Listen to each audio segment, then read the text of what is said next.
Hey guys, welcome to Geneva's 88th Motor Show, right behind me.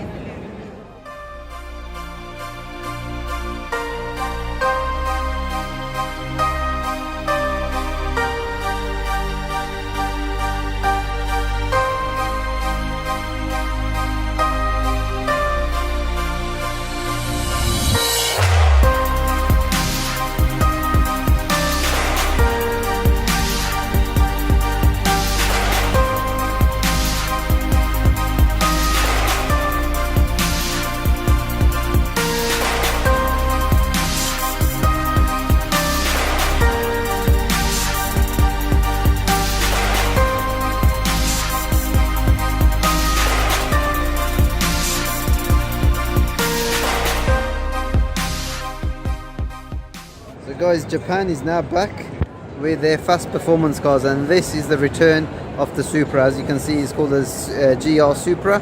This is a racing concept. It's based around the same kind of chassis as the BMW Z4 that we saw earlier on.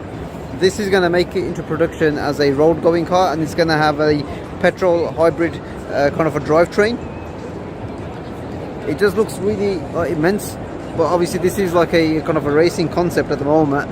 You can just kind of see what the road car will kind of look like, bar that big wing on the back and that massive kind of diffuser.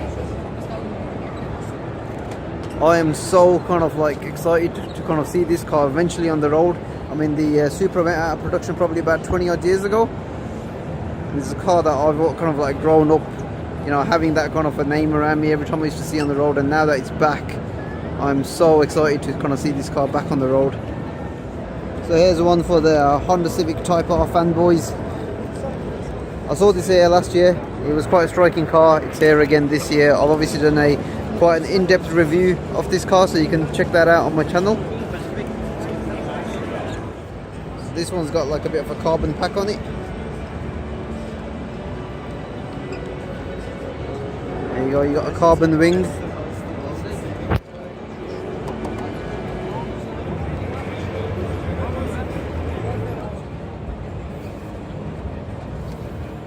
Fake stitching going on. That is still one of the best manual gearboxes in the business. Like I say, I have done a in-depth vlog of this car, so you can go and check that out on my channel. But yeah, I just thought I'm here at the motor show, might as well just take a seat in this Type R.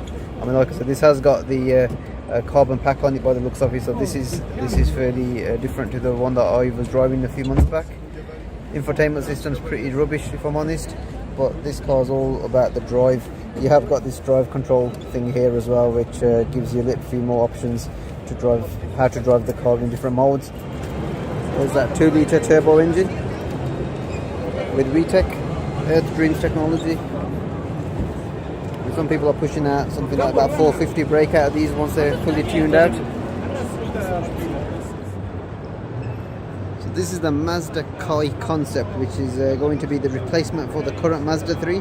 Obviously it is just a concept at the moment, so not everything of this car is going to make it into production. Having looked at previous Mazda concepts and looking at how they kind of make form into the road cars, there's not much difference. So I'm hoping that this kind of body shape and the body kind of sculpture makes it into the production car. It just looks amazing, you know, compared to any other hatchback out there. Just check those lights out. I just love the striking front end of any kind of Mazda cars. You know, they just have that sporting appeal about them, and this is no different.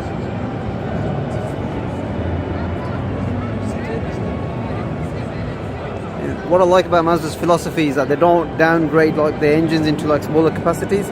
I mean, they'll always have like say a bigger engine, like a 2-litre naturally aspirated engine, but they'll make the car lighter, and you know, in terms of like say performance and economy, it will just keep up with like say the 1.6 turbo cars out there.